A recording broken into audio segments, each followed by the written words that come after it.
But in the meantime, let's do an interview. Let's go on the line and speak to Alhaji Idu Sumaila, who is president of the Association of Bullion Operators Ghana. Hello, good evening, sir. Welcome to Eyewitness News. Can you confirm to us that the bullion van in question is one of the several you have in your fleet? Good evening and good evening to your listeners. Let me first of all express my heartfelt condolence to the members and family of the bereaved gallant police officer, and also to the police service in general. We are all very sad about this unfortunate incident. Coming back to your question, in fact, the vehicle belongs to a member of our association. It's not exactly mine. It belongs to one of our members. I see. So normally, I'll get to the issue of the type of bullion van it is. But what kinds of training do you give to the drivers? I'm supposing that the driver in question was recruited or an employee of this your member your member organization or member of your organization or your association. Yes. So what? Yes, go ahead. Usually we take them through defensive training regimes. Specialists are invited, some at times from the DVLA, some too from the professional driving schools to come and assist us in training. We also have our own training teams in our various offices who are trained to also train our drivers for us. But we go through the process of recruitment by talking to friends, relations to get people of good standing who are, of course, professional drivers. We have a mark with the licenses they are supposed to bring on board. We take them to the police for their backgrounds to be checked and vetted. Then after that, we start with the training. So those are the training regimes we go through. We also invite fire officers to give them training in basic firefighting skills. And also give them basic security training, what to look for when in danger, if somebody is stealing you, what to do. And so those are the basic things we give them. But I will admit that we started this armored bullion business with soft skin vehicles. I refer to soft skin vehicles as pickups we buy and then build containers on it. But now we are graduating and also transitioning to armored bullion usage, and that comes with much more intensive training. As you said, you'll get there. So when we get there, we can give you the explanation. Yes, but I recall that recently, I mean, sometime last year, 2 years actually ago, around June 2021, when the Adedempo incident happened around Jamestown, when that officer was also killed in somewhat similar fashion. The discussion therefrom was that the bullion vans should be accompanied by military personnel or police officers in a pickup that follows the bullion van. And so we've seen quite a number of them in town like that. And even today, I saw a number of military people escorting a bullion van. In this particular situation, we didn't see that. What happened? Well, you see, we are working with other stakeholders, especially the banks who are our clients. And then when the incident happened, the banks got us the escorts. And so we've been working with them. But in some cases too, we go for individual escorts. That is, you go to the police to be given a policeman or two, depending on the risk of that area. Then we move out. So it's all part of the regimes we go through. So most of the time, it is our stakeholders who are, especially our clients, who decide on which kind of escort you need after that incident. Because most of the banks keep looking at cost. And so having a van to follow you can be very expensive. In some areas, we have decided to use our own escorts, which of course we do it at our own cost. But in other areas too, we go in for the policemen to execute the assigned business. And you cannot insist that given the crime rate and given what happened, some time back, you guys, the Association of Bullion Operators, would want the military escort or a certain number of police people to follow your vans. You couldn't insist on that. Rather, you left it to the banks to just decide? You see, the association was formed in June 2021, and that was after the Adedenko incident, and we started engagement with the various stakeholders. A lot of progress has been made in that direction since the inception of the association.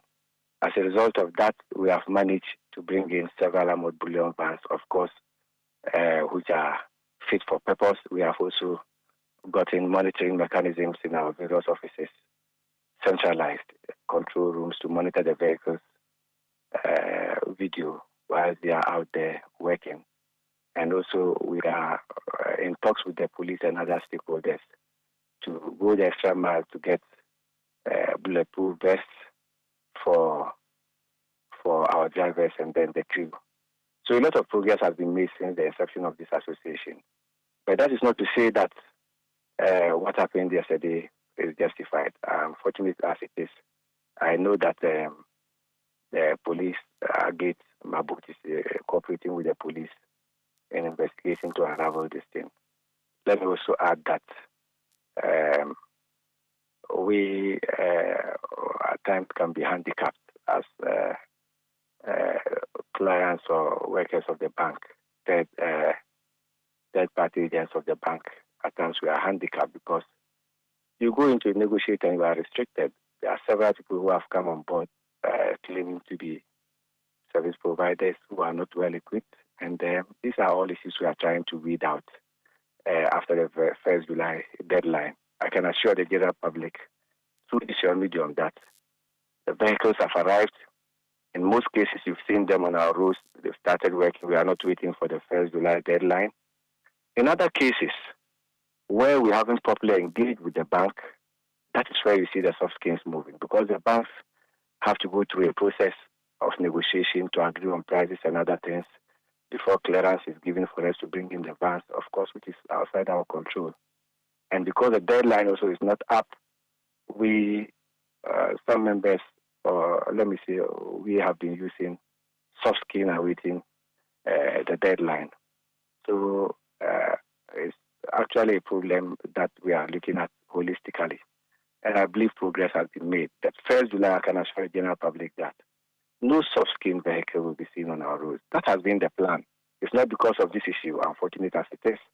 It's not because of this issue, but that was the agreement with the Bank of Ghana and all the other stakeholders, that from 1st July, we have to transition. And so we have several vehicles on our roads now. But that will not be enough. And that one is the banks who haven't engaged who have to blame, and not us. Those who have engaged, we have supplied them the vehicles. So talking about the vehicles, of course, you've actually said a few things about it already. And you say from 1st July, you're going to see a lot more of these armored vehicles on the road. How many of them do you have are waiting to be deployed now? The last time we took the totals from the members, I think we had about 154 in the country. Others are also on its way to the country. And we have a few also at the various retrofitting companies in Ghana who are working on it to be released to us. But all goes through a process. So it's not as if you just buy the vehicle, take it to the company, or you go and import and it comes. No.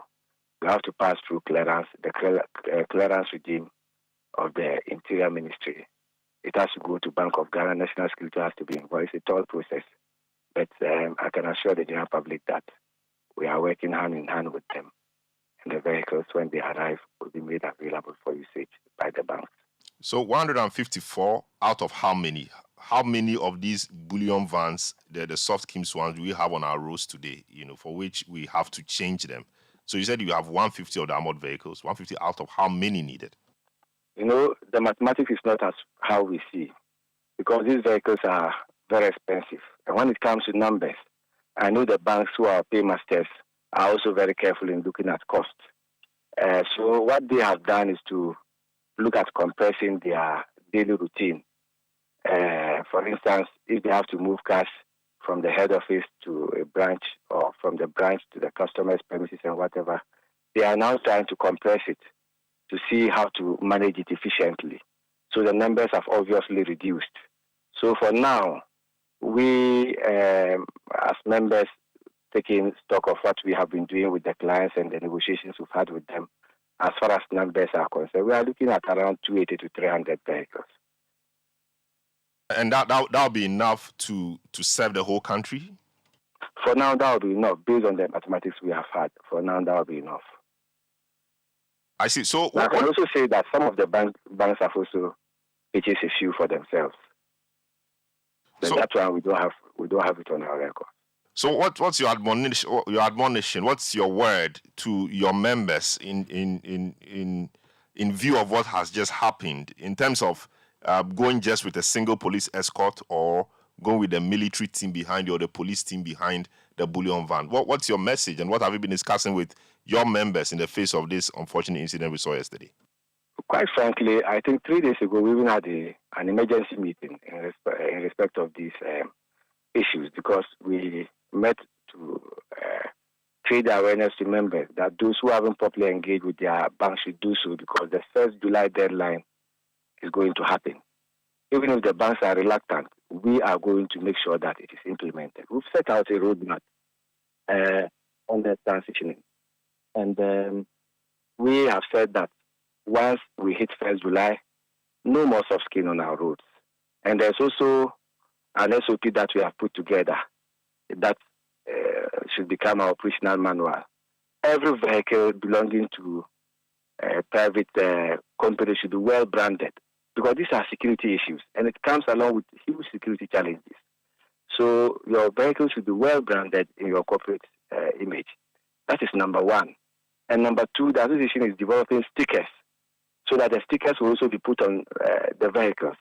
Then once you see a vehicle on the road, you know that this is, for example, Montran, and then it belongs to this association, or this is the sticker of the association. We have managed to have a centralized control pool where all these vehicles are going to be monitored. We've encouraged members to come and join so that we should be able to monitor the movements of their vehicles. Those who have their individual monitoring regime should also make sure that it works properly, so that in the unlikely event of any eventuality, we are able to give real-time images. We've also tried revising the training regimes of our drivers and other employees. We are trying to include combat training to the drivers, and also we are trying to broaden the scope of resource persons we bring on board to come and give us a series of lectures. We are also looking at refresher courses at least once every 6 months, depending on the level of crime in the country. So these are measures we have put in place towards resolving these issues. Yes, somebody was yes, please. Go ahead. Yes, we thought that following from the Adedempo incident, I mean, there were a number of things said that, for example, police escorts will now have body cams, they will wear bulletproof, apparel, and even the type of gun they hold will be looked at, because I'm sure the officer in the unfortunate incident, the unfortunate officer had an AK-47. The size, nature of the AK-47 makes it difficult for him to quickly respond to anything. Like others thought that having a side gun, for example, was the way to go. And the fact that he was not even in a bulletproof, I mean, caused some, difficulty on your supervision, even though you are not directly in charge of that. But couldn't you have insisted that any officer escorting your vans, must have some minimum protection, at least? As you are aware, I am speaking for my members. Exactly, I know that. Yes. But that is not to say that we are not in touch with you. These are sensitive security issues. A lot of issues have been discussed. We've had a series of meetings with the police. That is not supposed to be just brought out. We have done a lot of work in that regard. I know the police also have their own internal mechanisms of checks and balances. Unfortunate as it is, I think that we can always improve. The fact that the body cams are not here, the fact that the police wasn't in bulletproof vests is for another conversation. But for now, I think that a lot of progress has been made.